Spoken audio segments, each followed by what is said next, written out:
tao.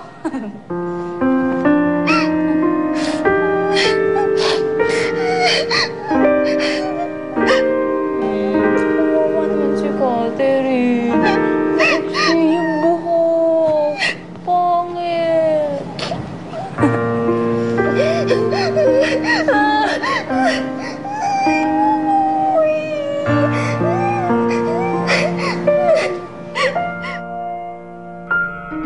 Pasalamat ka, ayaw kong magalit sa akin si Daddy. Kaya kahit gigil na akong kalbuhin ka, nagpipigil pa rin ako. Pero makakahanap din ako ng paraan para sirain ka, Catherine. Humanda ka.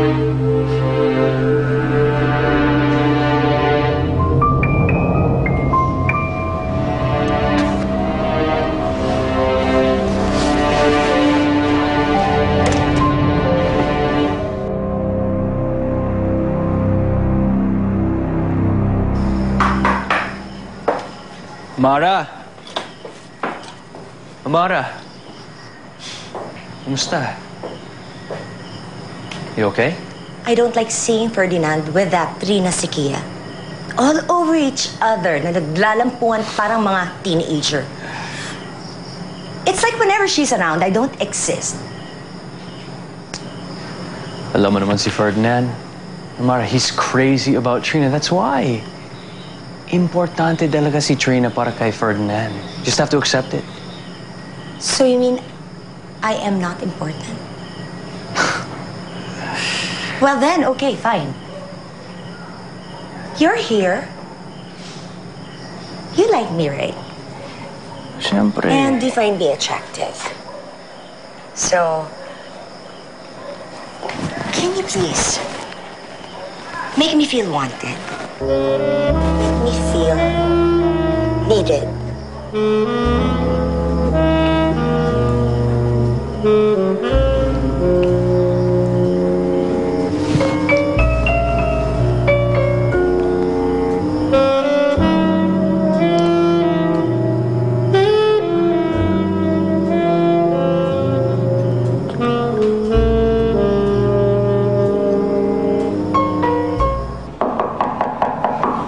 Maylin?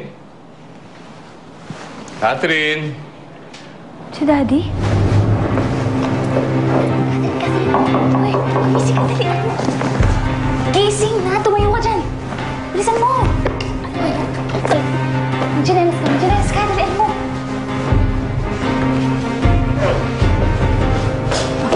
Ayusin mo yung itsura mo. Ayusin mo yung itsura mo. Ganda ng buhok mo ngayon, ah. Good morning! Good morning, Daddy. Oh. Kumusta naman kayong dalawa? Mukhang nagkakasundo na kayo, ah. Ay, opo. Sarap nga ng tulog namin, eh. That's good. Ikaw, Catherine, kumusta yung tulog mo? Hindi ka ba nanibago? Napakasarap po ng tulog ko, sir. Wow, that's good. Pero re-remind ko lang kayo, next time hindi na pwede yung ganyan late na gumigising. Dahil magtatrabaho na kayo sa mall. Talaga po? Oo.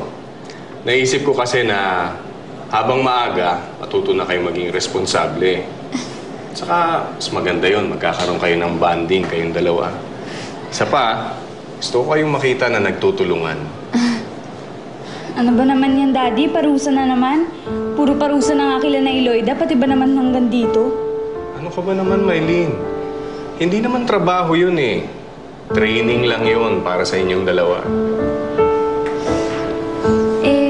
Daddy, baka pwedeng sa susunod na lang ako gumawa kasi hindi pa naman po ako pagod sa kakapahinga, eh. Tunayan nga po niyan, kulang pa nga, eh.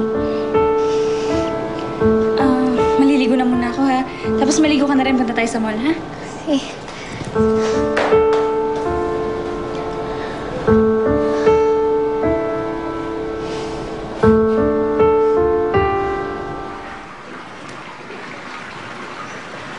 Nasaan ang mga maids? Hindi ba ang daming maids dito sa pamamahay na ito? Hindi ba nila kayang linisan ng lahat ng ito? Napakalansa ng pond. Pwede bang pakisabi sa kanila, linisan nila? Asan sila, Ising? Ma'am, namalengke po si Ising. Sabihin mo sa kanila, linisan nila ito. Ora mismo. Opo, ma'am.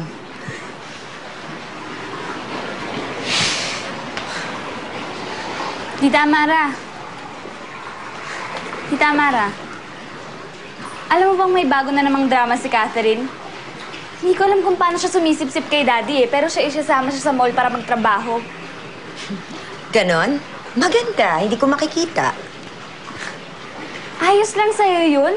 Umiepal yung babaeng yun eh. Umiepal? Anong umiepal? Umiepal, pumapapel kay Daddy, nagpapapansin. Ay nako, kaya nga tuwan-tuwa yung loka eh. Tita Amara, kapag nangyari yun, magkakaroon siya ng pagkakataon para sumipsip kay Daddy. Sige ka, malay natin kung ano-anong drama yung ginagawa mo. Tapos hihingi siya ng kung ano-ano kay Daddy. At dahil mabait naman si Daddy, bibigay niya naman. Kung sa tingin niya mapapadali ang kanyang promotion, nagkakamali siya.